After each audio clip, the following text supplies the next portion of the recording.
Hi Aries, welcome to the channel and welcome to your reading for June 2023. This reading is intended for Aries, Sun, Moon, and Rising. And I know it's like mid-month, but everything comes at the right time. So let's get into it. This month, you are having kind of like a subconscious illumination. It's a could be a lonely period, a period of solitude where it seems like things in your subconscious mind or behind the scenes in your private world are really illuminated for you, where you're having all these revelations about why you do things the way that you do, why you feel the way that you do. You're having especially realizations of how you react and respond emotionally to situations. Where are you being really reactive in an emotional way? What circumstances trigger you to be emotional, or what emotions are secretly controlling the way you think and behave? So you're having all these illuminations, and it can be really overwhelming. So there's this back and forth here where you have the realizations. It's like your mind's coming undone, like in a good way, where you are realizing like, oh, I react this way because of this, or I feel this misplaced anger because of this situation that happened. Like all these things are coming, so it feels good, it feels healing, like you're purging. And this light is being shone in areas that really haven't been tended to in a long time, and you've just been kind of go go go and reacting to situations through this unconscious emotional force. So now it feels really good when you can put the pieces together and be like, oh, I lashed out at that person because I actually feel this way because of something that happened to me a certain time ago, or because of this insecurity or whatever it is. It really feels good to, once you have that realization of where this displaced emotion comes from, it's like you feel this liberation. At the same time, it's not easy to go through this. This is not easy work, and it can, while it seems like maybe you're just doing nothing, there's nothing going on, this is all occurring in your private life. This is daunting work. It is very intense to go through these realizations because it's really uncovering the core of who you are and how you interact with the world. And it's kind of digging up and resetting a new foundation for your external life. So it's really hard, and you can have a lot of anxiety, you can have these feelings of guilt come up, you can have all sorts of things that just keep you up at night, and memories resurfacing. And you're essentially, your subconscious mind is being illuminated. So and because there's been such a long period where you have been just running and reacting and responding from an emotional standpoint, reacting emotionally, um, it can be really daunting to have that light shone in the closet and have to go through all these things. So there can be anxiety, there can be insomnia, there can be feelings of guilt, feelings of anger, feelings of resentment, things like all of these things are resurfacing. And so there's this teeter totter where you feel like it's emotional, you feel liberated, and you feel the healing that happens when you have these epiphanies, when you have these realizations. And then, but there's also like this, maybe shame, these darker emotions that are coming up as you reflect on the past and how things have happened to you and how you've reacted to things, and everything kind of comes up all at once. So it's really important now, as you're going through this, because it is not easy. Well, to the outside world, it may seem like everything's fine, but on the inside, this is extremely daunting. This is extremely deep, energetic work, and it takes a lot out of you. So it is important to nurture yourself at this time. Extremely important to nurture yourself and really be easy with yourself as especially with this Nine of Swords here, when you're realizing all these things about the past, or maybe feeling the anger and resentment, the guilt, the shame, the anxiety.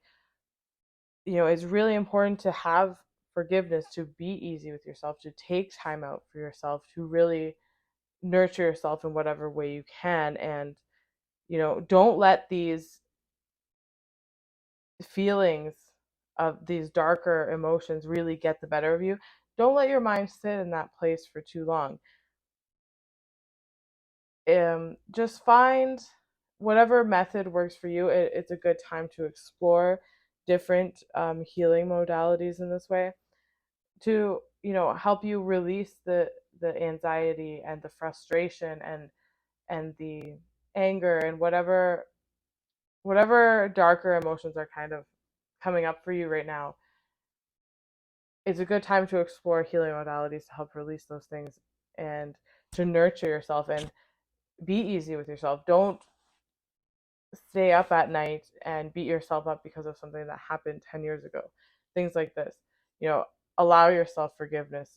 Allow yourself this space for this new start, because this is what it's setting the foundation for. This subconscious clean out that happens really sets the foundation for this death and rebirth that's taking place.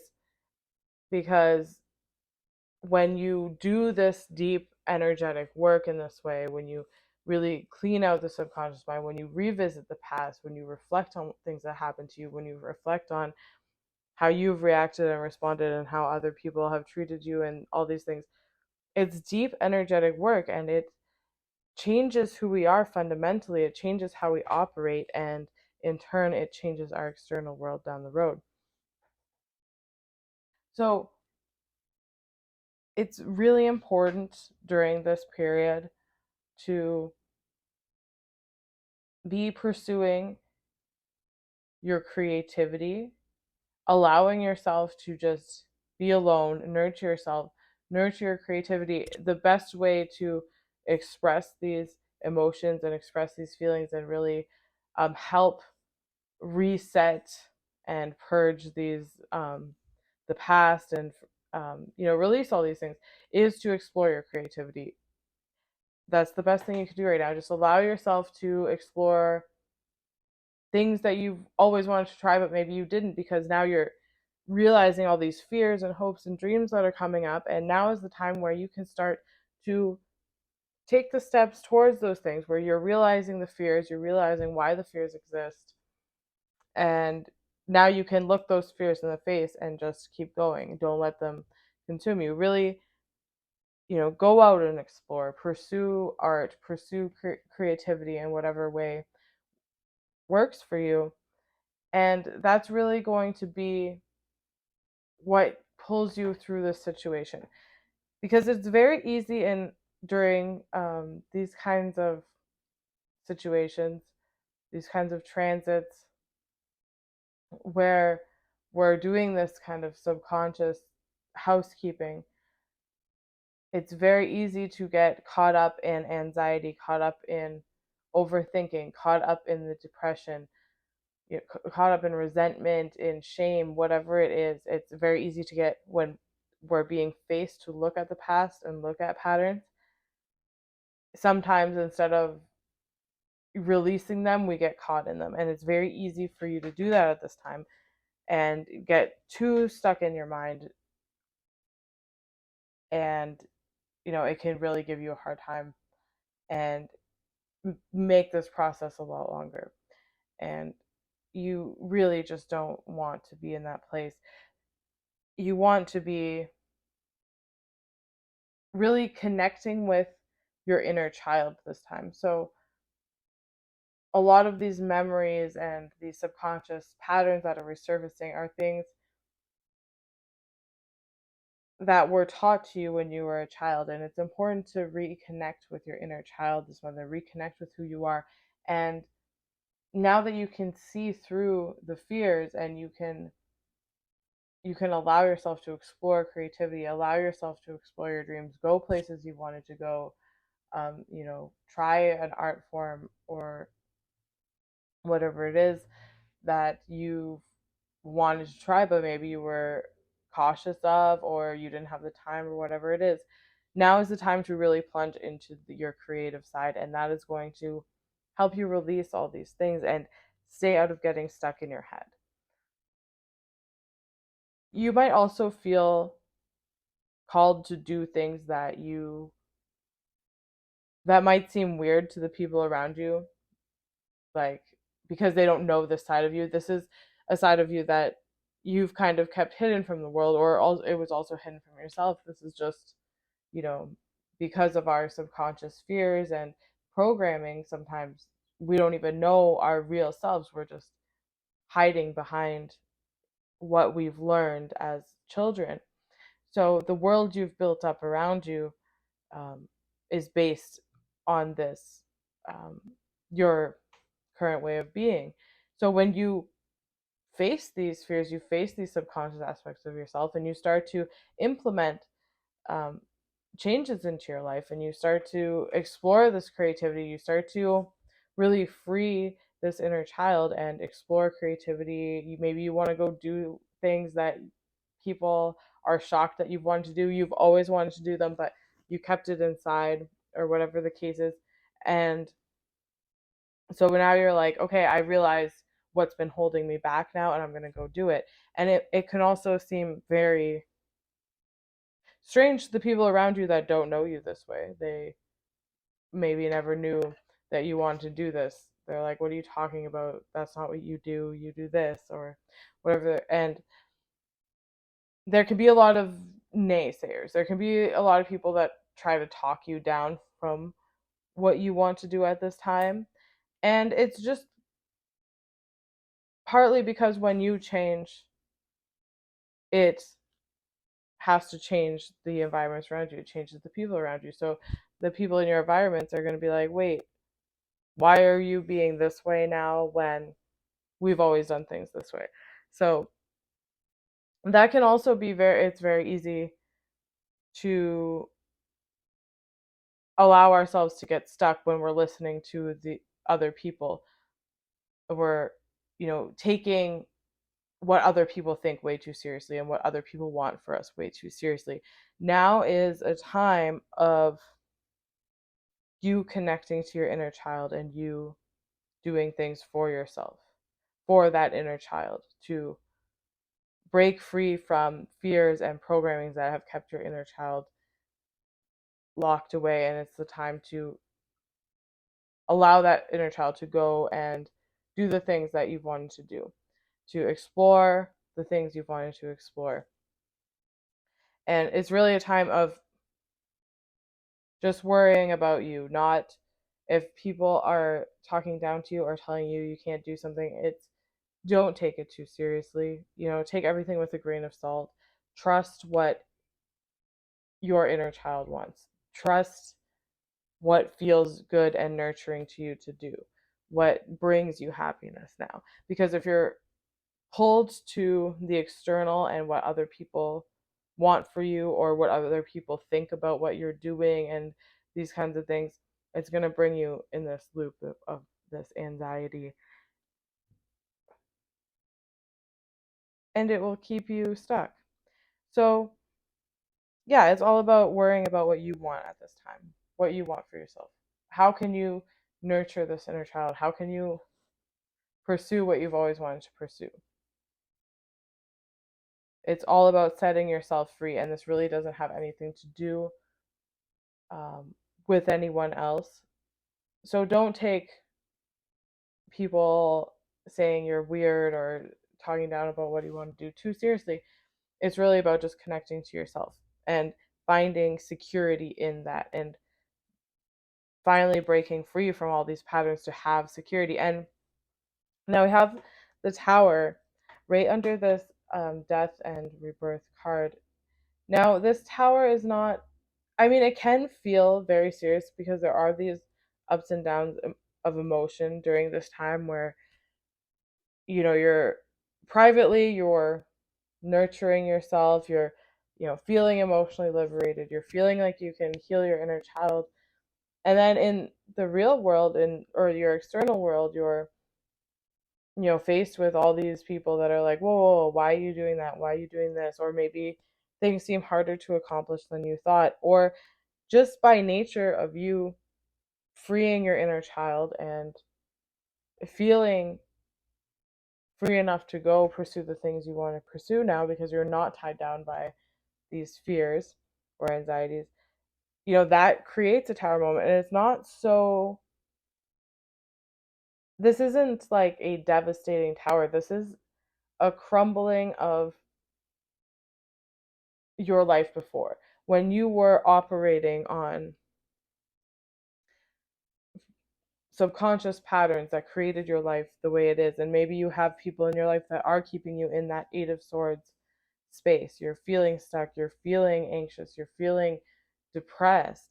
And that might be due to environments around you right now. And as you nurture yourself, nurture your inner child, those things just shift away from you naturally. There doesn't have to be any drama, there doesn't have to be anything like that. It's just you're changing the way you view yourself and the way you operate in the world, and your external world is changing because of that. So this tower is not a super dramatic tower, but it's just a falling away of the illusion, the world that you created based on programming out of, survival or fear or whatever the case is. You start to undo those patterns now, and that the towers that you've built up fall away, and now it makes room for new things in your life. And you can see here we have the Queen of Pentacles, the Nine of Cups, and the Ten of Pentacles. So once you find this security in yourself, Nine of Pentacles, you're finding the security in yourself, you're nurturing yourself, you're feeling stable in yourself, and you're not worrying about what other people think about how you're expressing yourself. You don't care anymore. You're allowing your inner child to really be set free, and you're finding stability because of that. And as you find that within yourself, that tower comes along and shifts your reality, and shifts the people in your life, shifts your career, shifts how you make money, shifts, everything, and your relationships, everything. And so while this tower moment can be, a little unnerving, but for the most part, I feel like because you get into this Nine of Pentacles energy where you're feeling secure, you're just worried about yourself and how you can express your inner child, and you're really focused on that, and you're focused on your healing. This shift happens easily, and you go from that Nine of Pentacles into this Queen of Pentacles, Ten of Pentacles situation where um, you're not living out of the old programming, and your life gets better and better. Like money comes, stability comes, the proper relationships come, the healthy relationships come, and you can find, now that you've had stability in yourself and you're expressing your inner child, you also find community and stability within that, and new environments that support this change, that support this healthier version of you. All right, that's what I have for you guys this month. Thank you for watching, and I will see you next time. If you like a personal reading, I will link it in the description below.